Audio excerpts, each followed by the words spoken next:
ou j'ai mal à la tête, mais en tout cas on se permet de dire oh tu veux pas qu'on fasse un truc plus simple.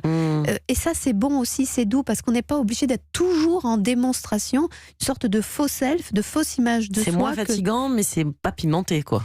Oui, mais encore une fois, pimenter ne veut pas dire huluberlu. On peut tout à fait tout d'un coup se dire oui on va faire l'amour, oui on va le faire plus lentement et plus longuement, et c'est pimenté.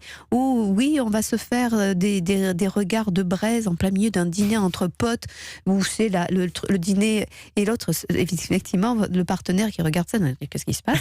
Mais c'est-à-dire pimenter, c'est simplement se dire, n'oublions pas que nous avons à nous séduire. C'est pas nécessairement dans la pratique de la sexualité. On peut faire l'amour de la même façon, tout en la rendant toujours autre, par la façon que nous avons de nous envisager. Jimmy ? Mais du coup, est-ce que la routine, c'est mal? Est-ce qu'on peut finalement être heureux comme ça? Est-ce qu'il y a des couples qui arrivent à être, au contraire, épanouis tout le temps, toute leur vie, ou finalement, c'est normal d'avoir des phases avec des hauts et des bas, comme dans la vie de tous les jours?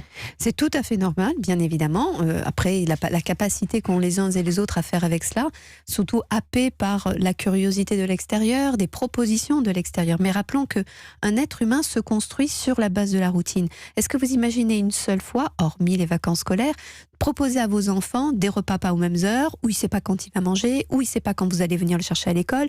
C'est extrêmement anxiogène. Et du coup, ça crée une sorte de dépendance, ou à défaut, parce que c'est insupportable la dépendance, un repli et une auto-satisfaction personnelle que l'on fait de l'autre côté. Donc un enfant se construit comme ça, une relation de couple se fait aussi comme ça, mais de temps en temps, c'est important, comme pour les enfants, de leur proposer qu'on se couche plus tard, qu'on mange de la junk food au lieu de la bonne nourriture tout d'un coup, et que c'est pas grave, et que du coup ça pimente la relation, ça leur permet d'apprendre la souplesse des relations. Eh bien c'est la même chose dans une relation de couple.